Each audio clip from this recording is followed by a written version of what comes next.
Horas, Empat Haganupan. Perkenalkan, nama saya Benego Turnip. Saya CGP Angkatan 10 Kabupaten Simalungun. Di sini saya akan mengerjakan tugas modul 3.1 demonstrasi kontekstual untuk mewawancarai beberapa kepala sekolah. Di sini saya akan mewawancarai Ibu Kepala Sekolah dari SD Negeri 094143 Negeri Dolok. Selamat pagi Ibu. Selamat pagi Pak. Ya, Ibu Sarmidin Saragi, terima kasih buat waktunya di pagi hari ini. Karena di sini saya ingin menanyakan beberapa hal mengenai pengalaman Ibu sebagai pimpinan kepala sekolah di sini. Mungkin ada hal-hal baru yang bisa saya dapatkan dari hasil wawancara ini. Mungkin tidak banyak saya tanya Bu, beberapa saja. Jadi apa kabar Ibu hari ini Bu? Baik, sehat. Jadi Ibu untuk memulainya langsung saja ya Bu. Iya boleh. Untuk pertanyaan yang ingin saya sampaikan kepada Ibu, selama ini Ibu sebagai pimpinan sekolah, bagaimana Ibu dapat mengidentifikasi kasus-kasus yang merupakan dilema etika atau rujukan moral yang ada di sekolah ini Bu? Langsung aja saya jawab. Iya. Kalau menurut pengalaman saya, kalau boleh saya katakan, saya menjadi kepala sekolah mulai tahun 2009. Nah, sampai saat ini sebenarnya, kalau menurut pengalaman saya, kasus-kasus yang merupakan dilema etika atau itu pembangunan moral, sebenarnya kalau yang saya alami selama ini tidak ada hal-hal yang tampak. Ya, tapi bolehlah kita bedakan. Kalau menurut saya kasus yang merupakan dilema moral itu Pak memang ada. Itu adalah kasus-kasus yang sering terjadi di kalangan anak didik kita atau antara anak didik dengan anak didik maupun antara guru dengan anak didik. Kemudian kalau saya katakan itu adalah pembangunan moral, itu adalah hal-hal yang sering dilakukan oleh guru kita kepada anak didik kita, di mana ketika anak-anak itu melakukan hal-hal yang bertentangan dengan peraturan sekolah atau dengan peraturan moral, sehingga guru itu memberikan arahan ataupun berupa dorongan kepada itu sehingga terbangunlah moralnya menjadi yang lebih baik menurut saya.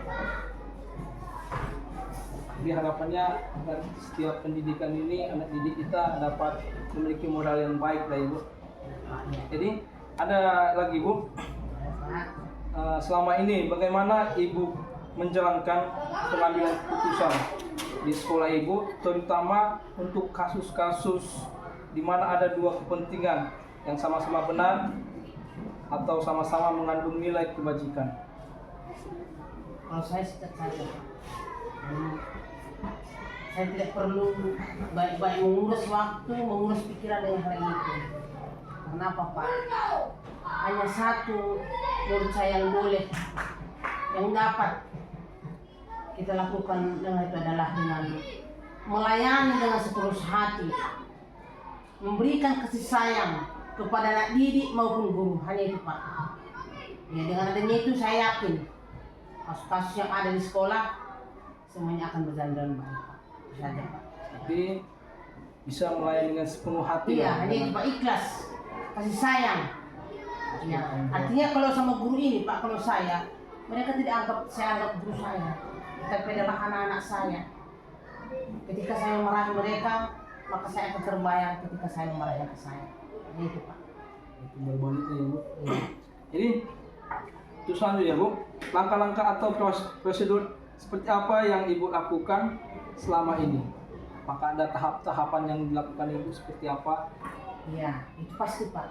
Karena gini Pak, ketika ada masalah antara guru saya dengan guru saya ataupun antara guru dengan murid maupun antara guru dengan orang tua, saya selalu mengambil langkah yang tepat dan tidak dengan sembarangan saya akan memberikan teguran kepada mereka, tapi saya lihat situasi.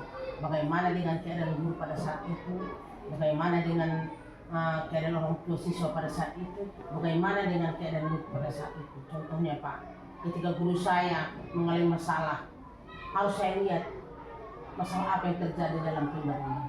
Demikian juga orang tua Pak, ketika orang tua itu capek, lelah, baru pulang dari ladang ketika saya panggil, kemudian saya gini-gini, mungkin akan terjadi bentrok yang tidak baik Pak. Atau kepada siswa ketika siswa itu sakit atau mengalami tantangan di rumah atau bagaimana, tidak mungkin Pak.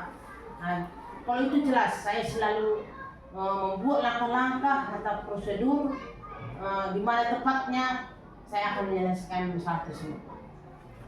Nanti kita bisa melihat sebab akibatnya ya, Bu. Iyalah, Pak. Baru bisa juga kita bisa menilainya, oh harusnya seperti inilah Iya, yang iya. Iya. Terima kasih Bu. Untuk selanjutnya Bu, hal-hal yang apa saja yang selama ini Ibu anggap efektif dalam pengambilan keputusan pada kasus dilema etika? Jadi seperti saya katakan sebelumnya Pak, kalau menurut saya yang paling efektif adalah kebersamaan, kedekatan, pendekatan, kemudian rasa Pak, rasa kasih sayang kita, rasa kekeluargaan kita kepada guru, orang tua maupun siswa. Hanya itu Pak. Kalau katanya ada metode ini itu belakang itu Pak. Menurut saya. Jadi dalam segala yang memangku kepentingan saling berkolaborasi lah ya. Iya, saling kerjasama itu yang penting Pak. Kerjasama, memahami, menjalin Ya, komunikasi. saling ada yang hubungan baik. dari hati-hati lah kepada guru. Makanya kalau saya kepada guru saya bercengkerama pun mau, Iya. bertahu-tahu pun mau, tetapi marah pun saya mau. Iya, iya. Nah itu Pak. Ya, untuk pertanyaan berikutnya Bu, Boleh Pak, boleh. hal apa saja yang selama ini merupakan tantangan dalam Ibu mengambil keputusan pada kasus dilema etika? Maksudnya sini Bu, ketika Ibu memutuskan apa yang menjadi dilema Ibu untuk melakukan hal keputusan tersebut? Ya pasti adalah Pak. Dilema yang pertama ketika saya mengambil keputusan atau ketika saya ingin menyelesaikan sesuatu masalah dengan guru saya, wajar Pak, selaku umat manusia, guru saya itu akan merasa tertantang, ya mereka itu akan merasa tidak nyaman. Tetapi ketika berkali-kali atau berulang kali saya berikan arahan, kemudian guru itu akan sadar Pak. Itu biasa Pak, namanya manusia. Setiap kali kita dipersalahkan, kita akan selalu membela diri dengan upaya yang ada dalam diri kita. Itu aja Pak. Maka saya tidak pernah menyalahkan guru saya ketika saya tegur, ada wajah sinis atau wajah diam atau wajah yang bagaimana. Nah itu wajar Pak, karena kita pun kan manusia Pak. Yeah. Ketika kita ditegur, mungkin dalam hati kita ada merasa tidak senang. Itu saja dilema saya Pak. Tetapi mudah-mudahan Pak, sepanjang ini semuanya masih baik-baik saja. Terima kasih Bu. Untuk pertanyaan berikutnya Bu, apakah Ibu memiliki sebuah tata cara atau jadwal tertentu dalam sebuah penyelesaian di tempat atau memiliki sebuah jadwal untuk menyelesaikannya, bentuk atau prosedur seperti apa yang Ibu jalankan? Maksudnya apakah pakai tahap-tahap, hari ini seperti ini, apakah dalam satu kasus itu dapat disesuaikan dengan di tempat itu juga atau bagaimana? Kalau saya Pak Mas, ya sebagai satu contoh, ketika saya menegur melalui ya, maka akan saya katakan jangan dicoba.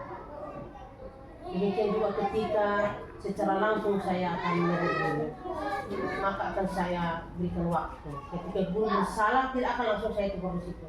Saya akan menunggu ada saat-saat yang baik. Karena saya berpikir, contoh Pak, ketika seorang guru itu tidak melaksanakan tugas dengan baik, baik secara administrasi maupun secara pengajaran di dalam kelas, saya berpikir kemungkinan dia ada masalah ataupun mungkin dia ada sesuatu yang harus dikerjakan yang lebih penting sekali daripada pekerjaan di sekolah, sehingga pekerjaannya itu terbentur.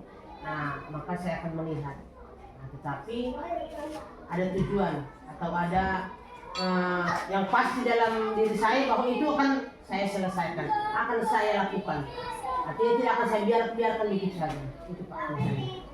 Berarti kalau ketika seorang guru ada mengalami suatu permasalahan, mungkin ibu tidak akan memanggil dia, tapi ketika jalan terbaiknya ibu akan memanggil secara pribadi. Mungkin ibu akan menanyakan secara individu lah, apa penyebabnya, bagaimana misalnya.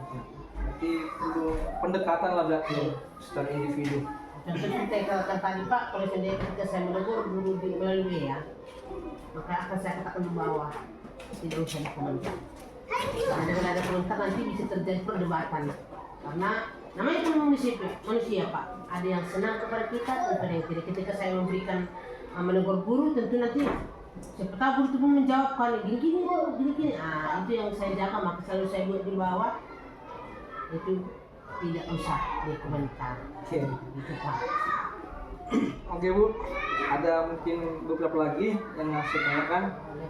Adakah seseorang atau faktor apa yang selama ini mempermudah atau membantu ibu dalam mengambil keputusan dalam kasus dilema etika? Yang jelas Pak, tentu ada. Pak, siapapun orangnya. Yang pertama, faktor yang mendukung saya dalam menyelesaikan setiap masalah maupun di sekolah adalah untuk keluarga saya. Ya, suami saya, anak saya. Kemudian Pak, adalah faktor yang mendukung saya menyelesaikan masalah adalah hubungan saya dengan guru saya.